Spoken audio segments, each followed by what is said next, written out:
جس کے اندر یہ تشدد، عدم تحمل بڑھ چکا ہے، یہی اس کی آفت ہے اور بیماری ہے۔ کیوں ایسے لوگ متوازن نہیں ہیں، معتدل نہیں ہیں، نارمل نہیں ہیں؟ ہر آدمی غصے سے لال پیلا، ہر آدمی بھڑکا ہوا، تشدد، زبانی تشدد دیکھیں، آپ سیدھی بات کریں الٹا جواب دیتا ہے، تکلیف دہ جواب دیتا ہے، گالی دے کے جواب دیتا ہے، توہین کے ساتھ جواب دیتا ہے۔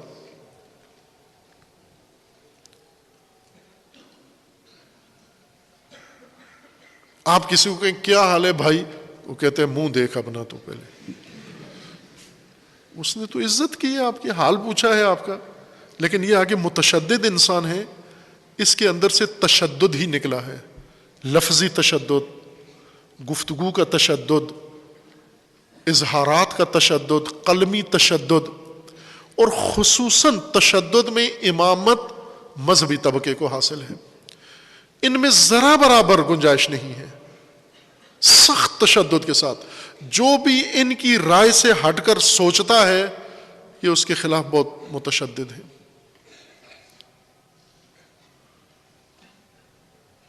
کھلے عام، کھلے بندوں سٹیجوں پہ آ کر ایسے بھڑکیں گے، ٹھیک ہے آپ کا مخالف ہے، رائے اس کی اظہار نظر، اپنا عقیدہ ہے، آپ اس کے عقیدے کو دلیل سے ثابت کرو کہ یہ عقیدہ ٹھیک نہیں ہے، لیکن تشدد کیوں ہے؟ پاکستان میں علماء، کسی بھی مذہب مسلک کے علماء حق بیان کیوں نہیں کرتے؟ اس تشدد سے ڈر کر۔ یہ تشدد دہشت ہے۔ شیعہ علماء دہشت زدہ ہیں، دہشت ہے، چونکہ آگے مجمع، پبلک، عوام، یہ سب متشدد ہیں۔ اگر ان کی مرضی کی بات نہیں کریں گے آپ، وہ آپ پر چڑھائی کر دیں گے، گالی، تہمت، دشنام، بہتان، جھوٹ، یہ سب تشدد کے زمرے میں آتا ہے۔ دین کی تعلیمات کا بڑا حصہ، ہم تو دین منحصر سمجھتے ہیں نا کہ احکام ہے، وضو ہے، تیمم ہے، نماز ہے، دین سارا ختم ہو گیا۔ نہ میرے بھائی، دین، یہ دین کا 1/12 حصہ ہے یہ عبادتیں۔ اگر دین کے 12 حصے بنائیں تو ایک یہ حصہ ہے عبادتیں، اور یہ سارا دین توضیح المسائل، یہ توضیح المسائل 1/12 حصہ ہے دین کا۔ 11 حصے اور ہیں دین کے۔ میں کئی دفعہ پہلے بھی عرض کیا ہے کہ 12 توضیح المسائل چاہیے۔ توضیح المسائل ایک، جس میں یہ احکام ہے جو ابھی موجود ہے آپ کے پاس، ایک ہے توضیح العقائد، توضیح المعارف،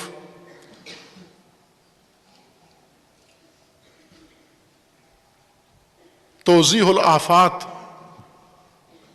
آپ قرآن پڑھیں، قرآن میں سب سے زیادہ اصل موضوع قرآن کا انسانی سماج، انسانی سماج کی بیماریاں اور ان بیماریوں کی تشخیص اور ان تشخیص کو رائے حل نکالنا، علاج ان کا، یہ اصل دین ہے۔ امر بالمعروف جو ہم نے نصاب سے ہی نکال دیا ہے، عمل سے بھی نکال دیا ہے، اس کو دخل در معقولات قرار دے کر بالکل چھوڑ دیا ہے، یہ اسی تعلیم کا حصہ ہے، پیتھولوجی کا حصہ ہے۔ منکرات کو معاشرے میں، سماجی منکرات، قومی منکرات، اجتماعی منکرات، ان کو آپ تشخیص دو، ان کی وجوہات پکڑو، ان کے علل و اسباب تلاش کرو، کیوں پیدا ہوئی ہیں، کہاں سے پیدا ہوئی ہیں، پھر ان کا سد باب کرو۔ یہ آفات ایجاد کرنے والے عوامل کی جڑ کاٹو معاشرے سے۔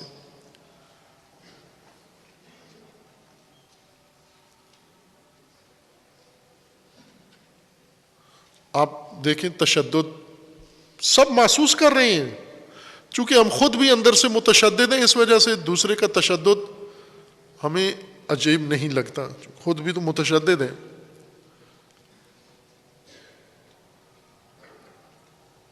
انسان کی طرح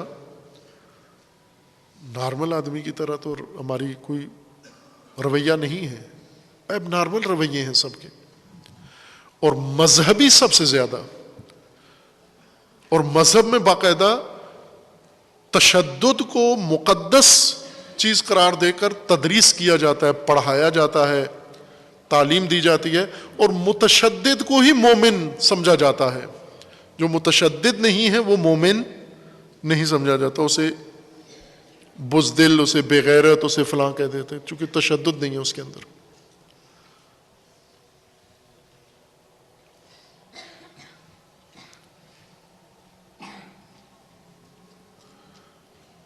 یہ اصل مسئلہ ہے، اس کو چونکہ توجہ ہی نہیں ہے ہماری، قومی کسی اس کا حصہ نہیں ہے، قومی منصوبے کا۔ ہماری یونیورسٹیوں میں یہ موضوع سوشیالوجی پڑھایا ہی نہیں جاتا۔ پاکستان سے مکمل طور پر بنیادی علوم کا خاتمہ کر دیا گیا ہے، جن میں سب سے پہلے فلسفہ اور اس کے بعد سوشیالوجی۔ یہ دو علم تباہی کا باعث ہیں، چونکہ نہیں ہے پاکستان میں، اور انہی دو کی ہمیں ضرورت ہے۔ اور دین میں آپ دیکھیں تو یہی حقیقت دین میں نظر آتی ہے۔ ہر آیت آپ کو پیتھولوجی کی آیت لگتی ہے، ہر روایت۔ یہ جو آفات شناسی کا درس آپ کے لیے ہوا تھا ادھورا رہ گیا ہے، وہ نہیں آگے چل سکا، باقی توفیقات کی طرح یہ بھی ختم ہو گیا۔ جتنا اوضے کے اندر شروع کیا ہوا تھا تدریس کرنا، وہ سارے ابحاث ادھوری رہ گئیں۔ اخلاق اسلامی، آداب اسلامی، آفات شناسی، یہ تھے نا آپ کے باقاعدہ درست، یہ تکمیل نہیں ہوا۔ آپ نے جن طلبہ نے پڑھا ہے اس میں آپ نے دیکھا ہے کہ ہر آفت کے شروع کہاں سے ہوتی تھی؟ حدیث سے۔ امیر المومنین علیہ السلام کی حدیث سے یہ بات شروع ہوتی تھی کہ یہ آفت ہے انسان کے لیے، انسانی سماج کے لیے، انسانی معاشرے کے لیے۔ اور وہ صرف ایک منبع، ہم ایک حدیث کہہ لیں ابھی پڑھ رہے تھے، اگر پورا مجموعہ تحقیق کریں کہ کتنی آفات اور کس کس شعبے کی ہیں، ہر شعبہ ہماری زندگی کا آفت زدہ ہو گیا ہے۔ ذہن آفت زدہ ہیں، نفسیات آفت زدہ ہیں، اور تعلقات آفت زدہ ہیں، اور تشدد ہر ایک کے اندر حاوی ہے۔ آئے روز آپ سنتے ہیں یہ کیا حرکات ہو رہی ہیں، بچوں کے ساتھ زیادتی، خواتین۔ یہ چند دن پہلے، چند ہفتے پہلے لیا میں، ظاہراً پنجاب کا ایک شہر ہے، لیا میں، غالباً لیا کی خبر تھی، اب تردید ہے میرے ذہن میں، خبر تھی کہ ایک 80 سالہ بوڑھی عورت کے ساتھ ایک اوباش نے جا کر زیادتی کی، تشدد کی اور عصمت دری کی۔ 80 سالہ بوڑھی، 80 سالہ بوڑھی، وہ جو جوان تھا جس نے یہ حرکت کی ہے وہ میرے خیال میں 22 سال کا تھا یا اتنے 23 سال کا، وہ اس کی دادی کی عمر کی ہے۔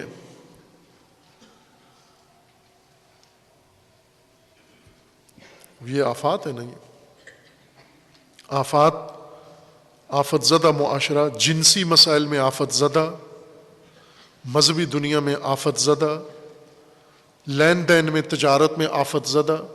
آپ پاکستان میں خالص چیز ڈھونڈ کے دیں، آپ ہمارے پاس بعض مہمان آتے ہیں، چائے پیتے ہیں یہاں پر،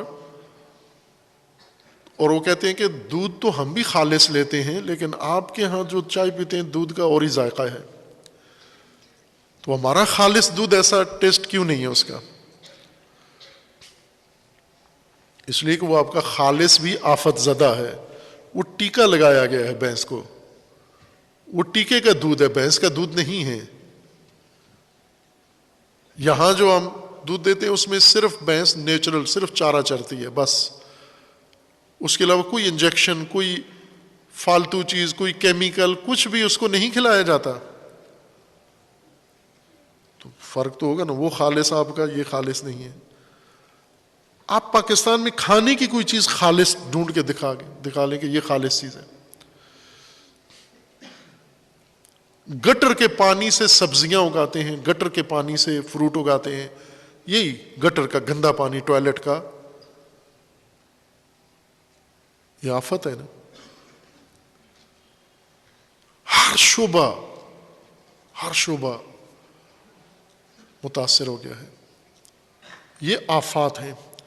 ان آفات میں یہ جو مزاج اور رویوں کے اندر تشدد ہے، یہ ایک بہت بڑی آفت ہے، بڑا ایک سماجی بحران ہے۔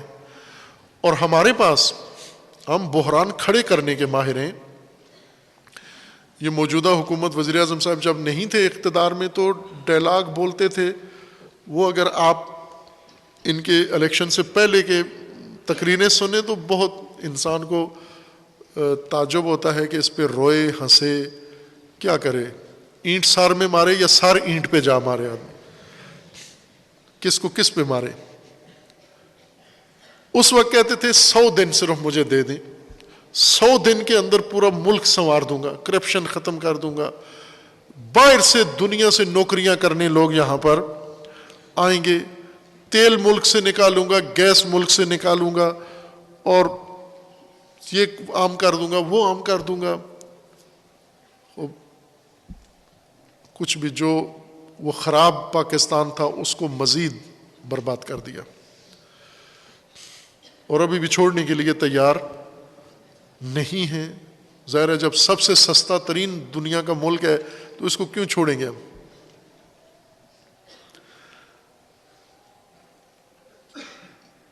حکومت کو یہ فرائض حکومت میں سے ہے، لیکن نہیں کر رہے کہ یہ باقاعدہ یہ تعلیم، یہ سائنسز، اس کے لیے لازمی قرار دیا جاتا ہے کہ یونیورسٹیوں میں، کالجوں میں، مدرسوں میں یہ علوم پڑھائے جائیں۔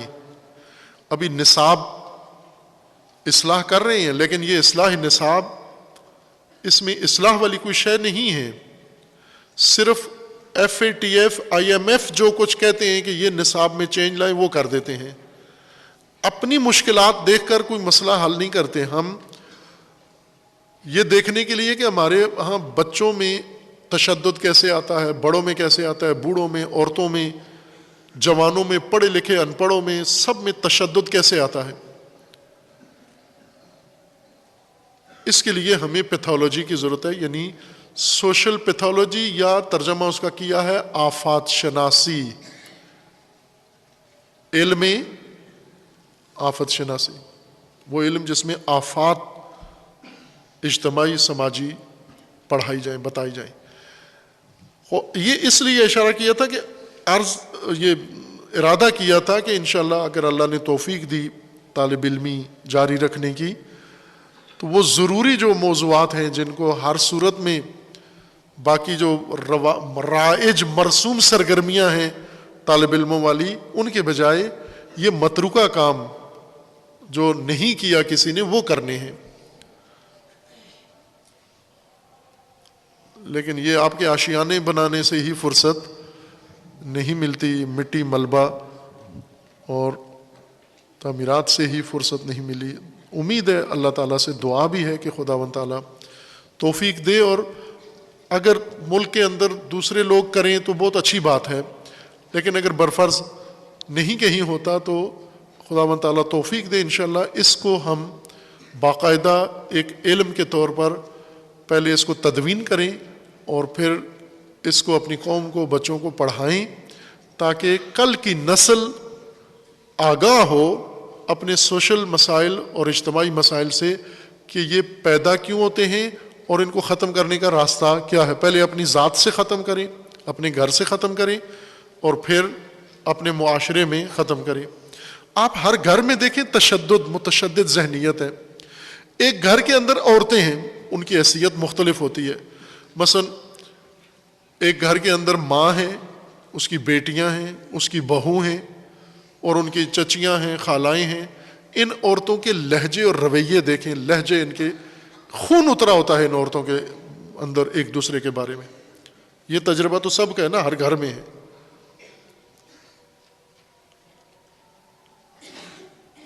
غریب ترین گھر کے اندر بھی یہ تشدد موجود ہے۔ رشتہ دار کو برداشت نہیں کرتا، محرم کو برداشت نہیں کرتا، بھائی بھائی کو برداشت نہیں کرتا، بہن بہن کو برداشت نہیں کرتی. یہ بہت بڑی بیماری ہے. اس سے چشم پوشی تباہی ہے، بربادی ہے. یعنی یہ وہ جرم ہے، یہ وہ بیماری ہے کہ پاکستانی قوم کے اندر یہ مزاج، یہ متشدد مزاج، یہ باعث بنے گا کہ پاکستانی قوم کو کسی بیرونی دشمن کی ضرورت نہیں ہے. یہ متشدد لوگ خود ایک دوسرے کا خاتمہ کر دیں گے، اور جیسا کر رہے ہیں.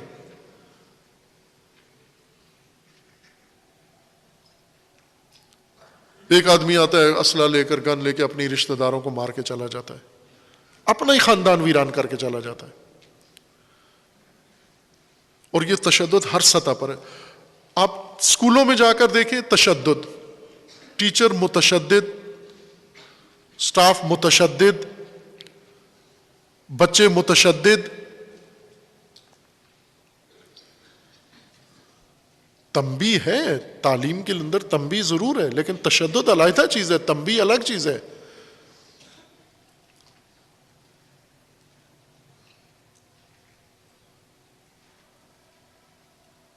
آپ کے ہر شعبہ تشدد ہے اس کے اندر. پولیس متشدد، وکیل متشدد. یہ وکیلوں کی حالت دیکھیں، پاکستان کے وکیل آئے دن ریوڑ، بکھرے ہوئے ریوڑ کی سیالکوٹی مجمع کی طرح کبھی اسپتالیں توڑ رہے ہیں، کبھی جج کو مار رہے ہیں، کبھی کس پہ حملہ کر رہے ہیں. کبھی پولیس ڈرتی ہے ان وکیلوں سے. ڈاکٹر مریضوں کو لے کے جائیں، مریض کے ہمراہ اگر کوئی بندہ جاتا ہے، کوئی شکوہ شکایت کرتا ہے، یہ ڈاکٹر مل کے اس کی اندر پٹائی کر دیتے ہیں. ڈاکٹر اگر 5 منٹ لیٹ ہو گیا یا کوئی مسئلہ ہوا، یہ مریض کے ہمراہ آئے ہوئے رشتہ دار ڈاکٹر کی پٹائی کر دیتے ہیں. اس میں بہت سارے عوامل ہیں. اور ہمارے جو وزیر اطلاعات ہیں، یہ بھی وزیر اعظم کے بعد دوسری دلچسپ شخصیت یہ ہیں، فواد چودھری صاحب.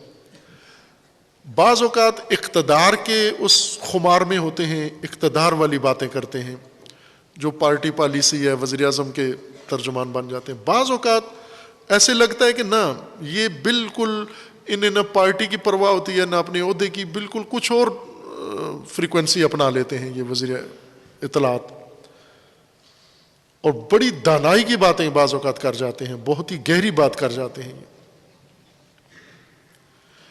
یہی جو ابھی ایک جماعت کو حکومت نے کل عدم قرار دیا، کل عدم قرار دے کے پابندی لگائی، جیلوں میں ان کے بندے ڈالے، پھر انہوں نے دھرنے دیے اور ریلیاں نکالی، اور پھر آخر حکومت نے معاہدہ کر کے ان کو کل عدم سے بھی نکال دیا اور کیس بھی ختم کر دیے، جیلوں سے بھی آزاد کرا دیے. اسی عمل پر وزیر اطلاعات نے اپنی حکومت کو کہا کہ ہماری ریاست میں، ہمارے ملک میں، ہماری حکومت میں کوئی ارادہ نہیں ہے دہشت گردی کو ختم کرنے کا، تشدد کو ختم کرنے کا، بلکہ یہ ریاست تسلیم ہو چکی ہے تشدد کے مقابلے میں. ذرا حکومتی وزیر اس طرح کی بات توقع نہیں ہوتی، لیکن انہوں نے کر دی ہے. چونکہ کبھی کبھی انسان اس لبادے سے باہر آتا ہے نا، اقتدار والی حالت سے، اس وقت حقیقت انسان کو پتہ چل جاتی ہے. انہوں نے کہا کہ یہ ریاست کا کوئی ارادہ نظر نہیں آتا، اور اس سے تشدد کی تقویت ہوتی ہے. ایک سیاسی جماعت، یہ حکومت نے ایک دھاندلی مشین بنائی ہے، AVM، ووٹ والی مشین، کہ ووٹ انگوٹھا ڈیجیٹل طریقے سے لگائیں گے. اپوزیشن ڈٹی ہوئی ہے کہ یہ نہیں آنے دیں گے. حکومت نے ہیر پھیر کر کے وہی تشدد کے ذریعے بل منظور کر لیا ہے کہ الیکشن میں یہ مشین استعمال ہوگی. مخالف رہنما نے باقاعدہ حکومت کو یہ وارننگ دی ہے کہ اگر آپ نے اس مشین کے ذریعے، ڈیجیٹل مشین کے ذریعے، الیکٹرانک مشین کے ذریعے ووٹنگ کرائی تو ہم کالعدم جماعت والا رویہ اپنائیں گے، یعنی تشدد پہ آ جائیں گے. اور یہ سب کہہ رہے ہیں کہ اب مشکلات کا رائے حل کیا ہے؟ دھرنا، ریلی. پاکستانی کسی بھی مناسبت سے خوشی میں دکانیں آگ لگا دو، گاڑیوں کو آگ لگا دو، کرکٹ میچ جیت گئے ہیں، دکانوں کو آگ لگاؤ، گاڑیوں کو، لوگوں کی گاڑیوں کو آگ لگاؤ، شیشے توڑو۔ خوش ہوتے ہیں تو تشدد، غصے میں ہوتے ہیں تو تشدد، پیٹ بھر جاتا ہے تو تشدد، جب بھوکے ہوتے ہیں تو تشدد۔ مذہبی رہنما دیکھیں، یہ تو بہت ایب نارمل لگتے ہیں مجھے، سب سے زیادہ ایب نارمل یہ لگتے ہیں۔ ان کے اندر ذرا برابر تحمل نہیں ہے، ظرفیت اتنی تنگ ہے ان کی، کسی کو برداشت کرنے کے لیے تیار نہیں ہے، کسی کی حیثیت کو ماننے کے لیے تیار نہیں ہے۔ یہ وہ مہلک بیماری ہے، اس کو اگر حکومت اور میڈیا اور ہمارے سرکردہ لوگ اس کا چرچا نہیں کرتے تو ہم یہ نہ سمجھیں کہ جیسے ڈینگی لاہور میں اور پورے پنجاب میں اس نے اودم مچایا اور حکومت نے کوئی سنجیدگی، ان کا مسئلہ نہیں ہے ڈینگی، یہ مچھر ہے، کاٹ کاٹ کے ختم ہو جائے گا، یا بندے ختم ہو جائیں گے یا مچھر ختم ہو جائے گا، سردیوں کا انتظار کرتے رہے کہ خود ہی مر جائے گا، اور ایسا ہی ہوا، سردیاں آئیں تو تھوڑا کم ہو گیا ہے۔ انہوں نے کوئی پرواہ نہیں کی اور اتنی مصیبت پڑی، اتنے لوگ بیمار ہوئے اور کتنی جانیں ضائع ہوئیں، کوئی ان کو حساسیت نہیں ہے۔ اسی طرح یہ رویے، یہ متشددانہ رویے، اگر حکومت، میڈیا یا مذہبی رہنما اس کی طرف حساس نہیں ہے تو اس کا یہ مطلب نہیں ہے کہ یہ ہماری آفت نہیں ہے، یہ بہت بڑی آفت ہے جو ہماری اندرونی تباہی کا باعث بنے گی اور بن رہی ہے یہ۔ اس لیے اس موضوع کو ضروری ہے بیان کرنا۔ سیالکوٹ واقعہ اسی کا ایک حصہ ہے، اور یہ نہ پہلا ہے نہ آخری ہے۔ ہر روز منتظر رہیں کہ متشدد مزاج قوم، تشدد پسند قوم یہ کام کرے گی۔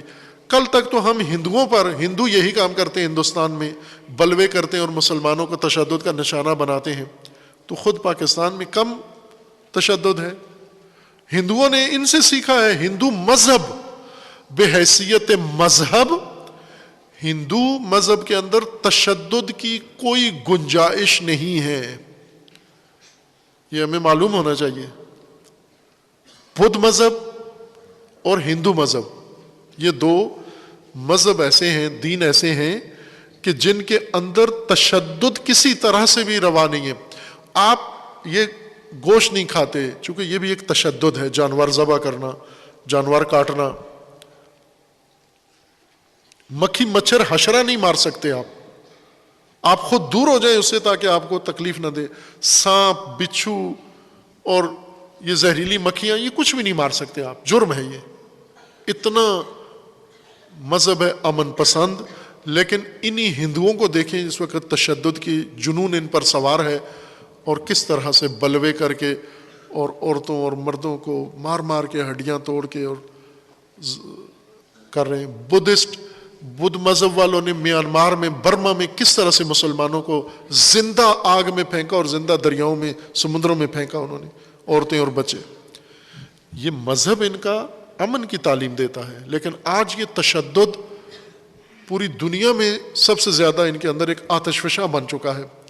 اگر اس تشدد کی روک تھام کے لیے کوشش نہ کی گئی، یہ متشدد مزاج اور رویہ رکھنے والے آپس میں ایک دوسرے کو چیر پھاڑ کھائیں گے، اور یہ کام پاکستان میں ہو رہا ہے روزمرہ۔ علاج کے لیے یہ نہیں ہوتا، جیسے مثلا یہ جنسی جو بچوں کے ساتھ تشدد ہو رہا ہے، وزیر اعظم ہمارے وہ آئے، جوش میں آئے، اور ان کا جذبہ اندر سے انہوں نے کہا ان سب کو نامرد کر دو جو یہ حرکتیں کرتے ہیں۔ اس سے تشدد رکتا ہے، تشدد رکتا ہے۔ آپ رویے ٹھیک کرو، ذہن ٹھیک کرو، نفسیات ٹھیک کرو، تعلیم کے اندر پیتھولوجی کو داخل کرو، سوشل پیتھولوجی کو داخل کرو، تاکہ شروع سے تعلیم کے پہلے دن سے گھروں کے اندر خواتین، مرد، بچے سب کے سب، ان کی جب تربیت اس طرح سے ہوگی تو پھر تشدد سے رکیں گے، اجتناب کریں گے۔ پہلے گھریلو تشدد جو آپس میں ایک دوسرے پر کرتے ہیں، عورتیں عورتوں پر تشدد کرتی ہیں، مرد مردوں پر تشدد کرتے ہیں، آپ یہ عورتوں کا ہی تشدد دیکھیں، کم نہیں ہے یہ۔ ابھی یہ کل ایک بتا رہے تھے کہ عورتوں کے گلہ شکوہ اپنے علاقے یا اپنے اس کے، میں نے کہا یہ تجربہ آپ کے پاس نہیں ہے، میرے پاس ہے۔ میں نے خود ایسی عورت دیکھی ہے جس نے خود 12 بور بندوق رکھی ہوئی تھی، اور فوراً تان لیتی تھی، وہ مار بھی دیتی تھی فائر. معمولی جھگڑوں پر گلی کوچے کے کہ ادھر کوڑا کیوں پھینکا ہے، یہ بکری کیوں آ گئی ہے، وہ بندوق رکھتی تھی اپنے پاس. بلکہ قم میں ایک قوم ہے، یہ طلبہ جو وہاں ہیں جانتے ہوں گے، وہاں ایک محلہ ہے، اس محلے کی عورتیں، پاکستانی طالب علم کو ایک عورت نے خنجر مارا قم میں. اس نے سمجھا یہ عورت ہے، میں روب شوب ڈال لوں گا. وہ خنجر اپنے پاس رکھتی ہیں، اپنے پاس عورتیں. یہ طالب علم گیا کوئی شکوہ بچے کے بارے میں، اس نے خود طالب علم کے پیٹ میں مار دیا خنجر. جب متشدد معاشرہ بن جائے، سماج متشدد رویہ اپنا لے، پھر سب وحشی ہیں، کوئی شریف نہیں ہے، کسی وقت کوئی بھی بپھر سکتا ہے.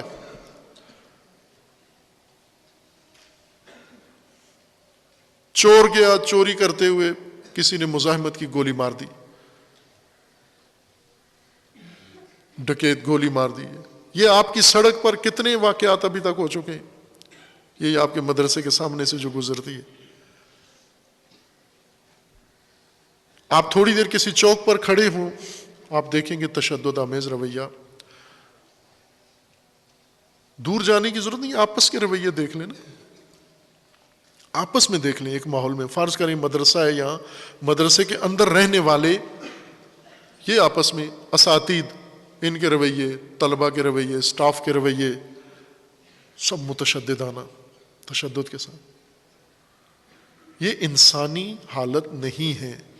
تشدد کے اس کے عوامل ہیں. اب جب انشاءاللہ اللہ توفیق دے اس کو الگ سے موضوع بنا کر اس کے اوپر انشاءاللہ مقدور بھر بحث کی جائے تو پھر واضح ہوگا کہ تشدد کے جینیٹک عوامل ہیں، تشدد کے بیولوجک عوامل ہیں، تشدد کے ماحولیاتی عوامل ہیں، تشدد کے تربیتی عوامل ہیں، تشدد کے تعلیمی عوامل ہیں، تشدد کے وراثتی عوامل ہیں، تشدد کے مذہبی عوامل ہیں. تشدد بہت ساری چیزوں سے انسان کے اندر ابھر کے آ جاتا ہے. یہ سب اس کے اندر انشاءاللہ زیر بحث لائیں گے اگر اللہ تعالیٰ نے توفیق دی. سر دست یہ حادثہ سیالکوٹ والا شرمناک و افسوسناک باعث بنا کہ اس موضوع کو متعارف کروایا ہے آپ کے سامنے. اس جیسے واقعات کو روکنے کے لیے ہمیں سوشل پیتھالوجی کی ضرورت ہے.